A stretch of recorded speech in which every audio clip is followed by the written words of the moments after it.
شبت، معلقه سمنه. خلاص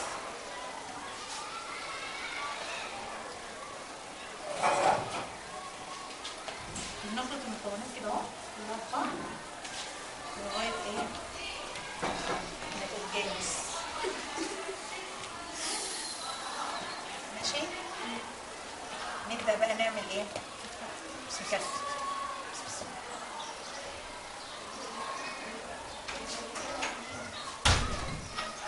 اديكم ضيفه يا بنات؟ ضيفه كفيت معايا. هو ممكن نكفتها، بص مش تعرفي؟ بصي اهو كده، بصي اهو نكفت ونضغط كويس عشان ما تفكش مننا. وممكن كمان نروح جايبين قلم ونكفتها عليه،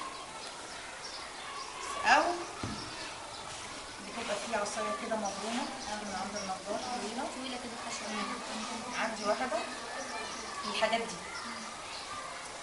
بتحطيها جوه الكفته كده، تحطي قلم مش عايزاه يعني، وليكن يعني انا معايا وليكن مثلا صباعي ده القلم او العصايه اللي احنا بنقول عليها.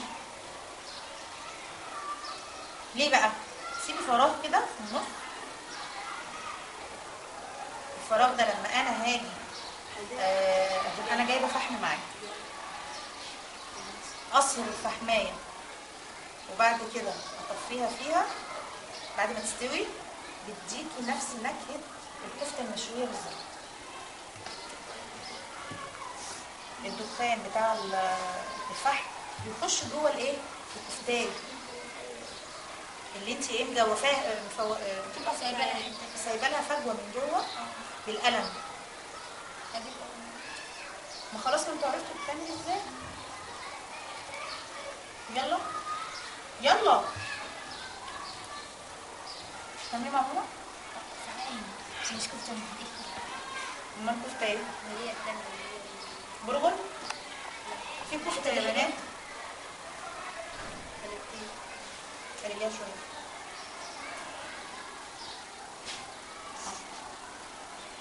مين تاني بنضيفه عشان تتعلمي بتتكفت ازاي؟ عشان ايدك يلا مرسي وايد. وانتي لا استني لحظه اشوف ضوافر. لازم تكون ايديك نظيفه، مفيش ضوافر عامه في اي ايه، في اي اكل انت بتعمليه.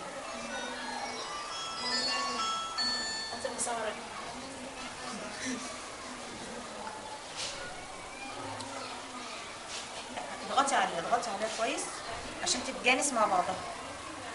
اضغطي عليها كويس.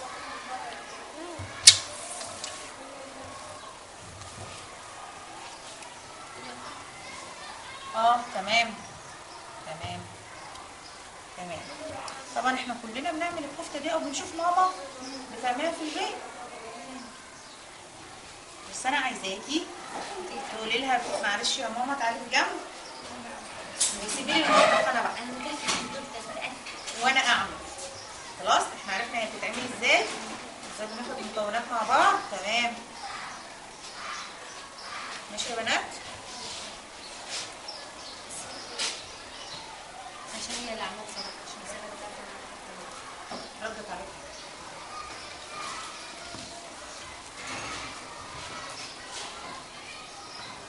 خلينا كده سوا بعض قدر الامكان يعني، مش ايدينا ميزان بس يعني، عشان لو حطيتيها حتى في بنعمل عزومه الواحده زي اختها يعني، اختها كده والشكل العام كويس، مش واحده قد كده والتانيه.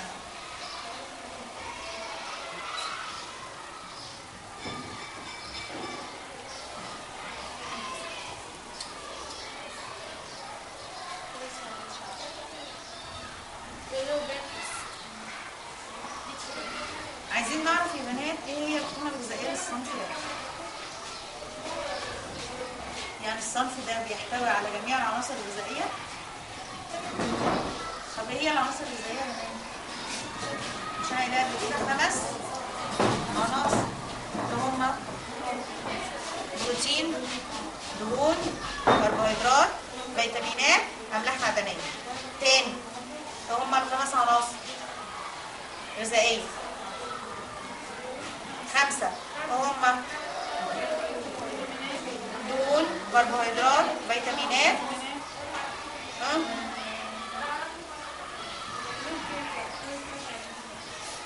دهون، كربوهيدرات،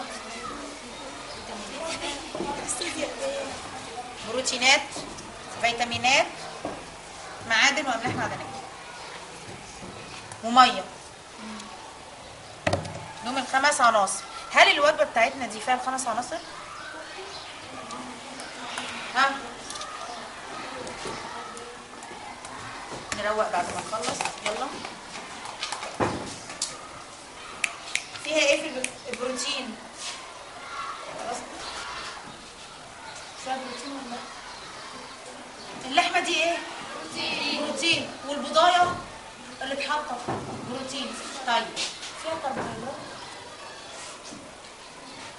الكربوهيدرات موجود في ايه يا بنات؟ العيش اللي انت بتاكليه مش كربوهيدرات؟ نشويات صح؟ الرز، مكرونه فيها كربوهيدرات. الكربوهيدرات ايه يا بنات؟ نشويات وسكريات. طبعا مفيش هنا ايه؟ نشويات. يبقى هندعم الطبق ده بايه؟ يا اما بعيش يا اما برز يا اما مكرونه عشان تبقى وجبه غذائيه متكامله. فيها فيتامينات؟ فيها فيتامينات، فيها حديد وفيها كالسيوم وفيها املاح معدنيه. اللحمه فيها املاح معدنيه. ميه فيها ميه. لحمه فيها بروتين، فيتامينات، املاح معدنيه. فيها دهون بس ما فيهاش نشويات. نشوياتها هندعمها بايه بقى؟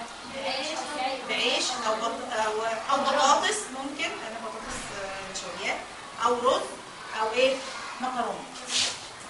كده اصبحت ايه؟ وجبه غذائيه متكامله. طبعا بعد ما هنسوي دلوقتي هيبقى في ايه؟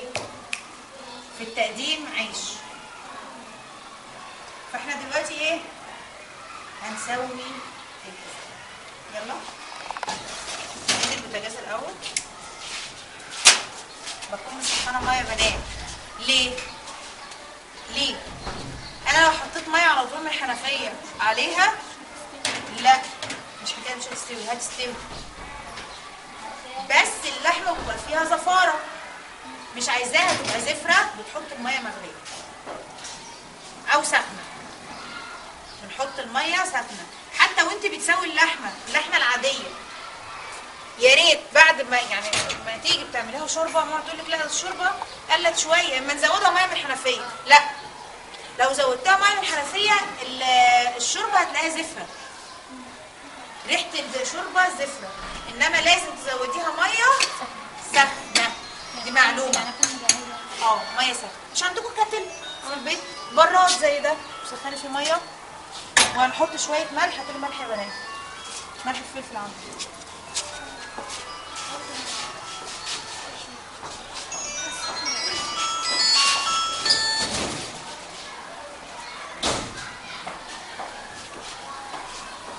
عامة انا بسويها كده. الكفته لما تتحط في الفرن مباشرة بتنشف.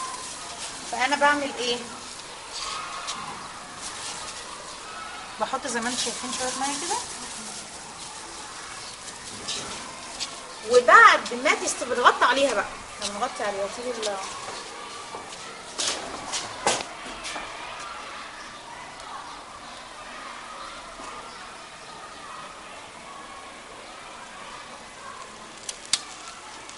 هي كده خلاص. لسه بس الفحمه.